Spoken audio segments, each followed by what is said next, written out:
Hey guys, I'm Wells today. So in today's video, we're talking about the Wallabies versus the All Blacks. So of course, this is round 2 of the Rugby Championship, and of course, this does mean that this is the third and final game that the Wallabies and All Blacks will play against each other. Of course, the All Blacks have won the first 2 games that that they played against each other, but this game obviously has a different circumstance on it, as the All Blacks have already won the Bledisloe Cup, so there's really no decider within this game, but there's still points up for grab, of course, for the Rugby Championship. So this still has a bit of importance towards this game, and of course this game is being played within Perth at obviously at Optus Stadium, so the Wallabies will have home advantage, and if you do look at the kind of the record between the Wallabies and All Blacks at Perth, the Wallabies actually have a pretty good record against the All Blacks. So it's going to be very interesting to see what happens here, because normally the Wallabies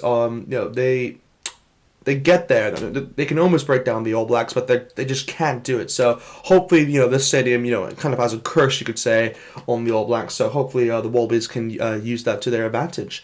So of course I'll run by the lineups with you guys right now. So we'll start off the Wallabies. So of course here is the Wallabies lineup. So of course with the Wallabies, they have made a few changes towards their side. With the front row, they have gone with one change in the front row from the previous game. They have gone with the likes of James Slipper at number 1. They've gone with Flafanga at number 2, and they've gone with Alan Alatola at number 3. So, of course, Flafanga is that one change in there, and I agree that this is the one change they needed to do. I think he's the one guy, in my opinion, he's Australia's best, hooker still. I mean, he's just a try-scoring hooker, and that's what I kind of like about Flafanga. So for that reason, I think he should be the starting hooker no matter what. So happy, obviously, to see him. Happy to see him get a start. I mean, obviously for the locks, they have gone with the likes of Darcy Swan at 4, as well as Matt Phillip at number 5. So I like this combination. I wouldn't say it's my favorite, because obviously they haven't included Lachlan Sakai-Loto, but I do like the likes of Darcy Swan. I do think he's, in my opinion, I actually think he could be like a future captain. That's obviously, a strong say, because obviously you do the likes of Noah Lasea or McDermott. But I do believe Darcy Swan has potential to be captain in the future. So that's definitely a player to look out for. Of course, Matt Phillip is a great player, obviously, for the Rebels, and he's done pretty well there. But I do think that combination should do. It's going to be, they're going to have a challenge on their hands against the All Blacks locks. But we'll have to wait and see what happens there. Of course, with the loose forwards, the Wallabies have gone with the likes of, Lachlan Swinton at number 6. They have gone with the likes of Michael Hooper at number 7, who, of course, is their captain. And at number 8, they've gone with Rob Valentini. So, yeah, a very good loose forward pack, to say the least. Personally, I would have gone with someone like Harry Wilson at 8, but of course he isn't available still, so it's one of those where I can understand why they've gone with the likes of Rob Valentini, because he has played pretty well there at number 8, obviously for the Brumbies within the Super Rugby season. So I can definitely see why they're trying to kind of utilize him within that position. But yeah, other than that, pretty pleased with that forward pack for the Wallabies. So of course, moving on to the back row for the Wallabies, you do have the likes of McDermott at number 9 and Noah Lasea at number 10. So again, this is probably one of my favorite 9-10 combinations in international rugby at the moment. It's a young combination. They're really getting used to each other now, playing with one another, and I do think they can do some damage towards this All Black side. So it's going to be very interesting what those two have cooked up, really. Of course, with the number 11 position, they have gone the likes of Marika Corbetti. So again, another great winger, and he's really stood out, I think, for the Wallabies within the last year. And in my opinion, he could be the Wallabies best player, I'd say. So he's definitely one to look out for. I mean, he's like the ones to watch player, in my opinion, I'd say, within this game for sure.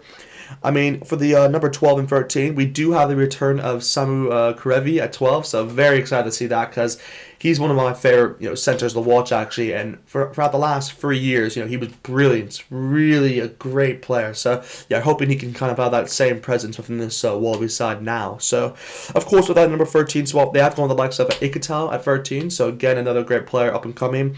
And of course, for the 14, they have gone the likes of Andrew Callaway. He's done very well recently, obviously scoring a few tries against the All Blacks within both games, so hopefully he can continue that record, to say the least. And of course, at number 15, they have gone the likes of Tom Banks, and Tom Banks is, in my opinion, definitely Australia's best 15. He has just really stood out in that position by a mile. I mean, he's been brilliant for the Brumbies, obviously, but for the Wallabies, he's really changed his kind of I guess his tactics and the way he kind of plays with them. I kind of noticed that recently, in the way that he kind of moves around and kind of how he kind of distributes the ball.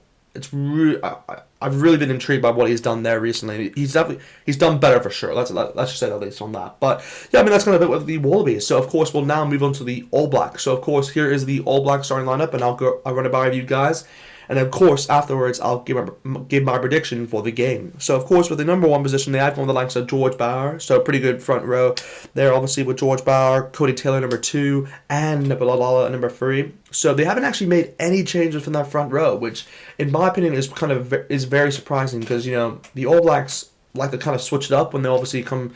when it's the third and final test, I'd like to think, but they've gone with their the same 3 as last time, so hopefully that should do the same kind of damage it did within the last 2 games. I mean, of course, with the locks, they have gone with the likes of Brodie Retallick number 4 and Scott Barry number 5. So normally Retallick plays, he's pretty good within that 4 position, but of course we don't have Whitelock within the team anymore, so it's one of those which I can definitely understand why Barrett is being shifted towards that 5 spot. But yeah, with the number 6, obviously you do the likes of Keir Lione, so brilliant player once again. He's been brilliant for the Blues, and yeah, should do pretty well in this game for sure.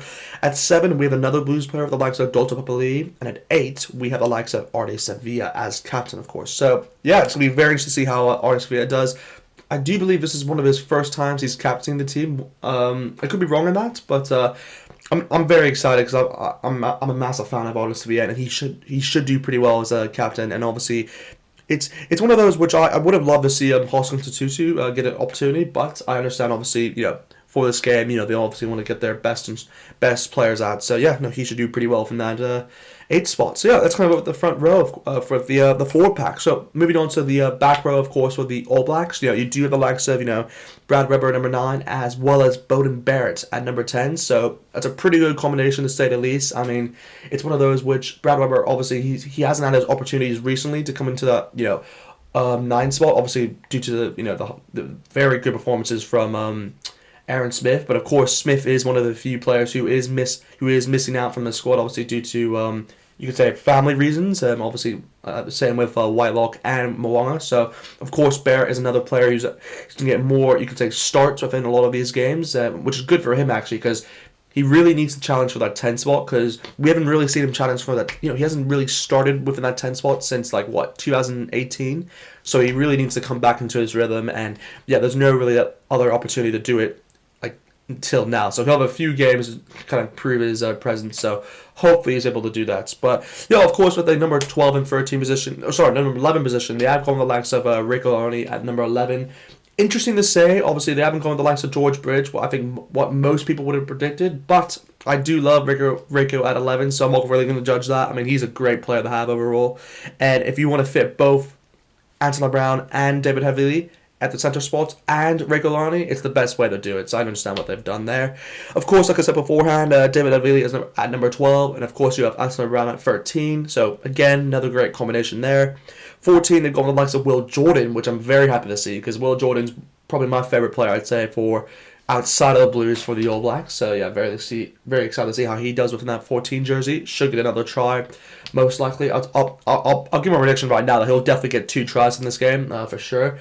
And of course, with the 15 jersey, they have gone the likes of Jordie Barrett this time instead of Damien McKenzie, which I can definitely see why they're doing that. Obviously, they want to give him kind of game time in that sense, and also want to see how Jordie Barrett does within that 15 jersey. So yeah, that's kind of it with the starting lineup for the All Blacks. If I'd actually say who wins this game, I actually think the Wallabies will win this game. That might be surprising to say because the All Blacks have actually gone with a good starting lineup here instead of what I originally thought. But I do believe the Wallabies will kind of shock some people here. So for that reason, I think the Wallabies will win this game by 2 points. So I'm going to say they'll win this game. I'll say 25 points to 23. Yeah, I'll say 25 points to 23 is my... Yeah, 25 points to 23 is my final prediction for this game. But other than that, just hope you guys enjoyed this video. Definitely like, comment, subscribe. And by the way, just letting you guys know that I will be doing a live stream of this game on Sunday. Of course, it will be morning time for me at around, 7 a.m. I do believe. But I will be doing my first live stream. So I would love to see you guys obviously join. But other than that, just hope you guys have a good day. And yeah, talk to you guys soon.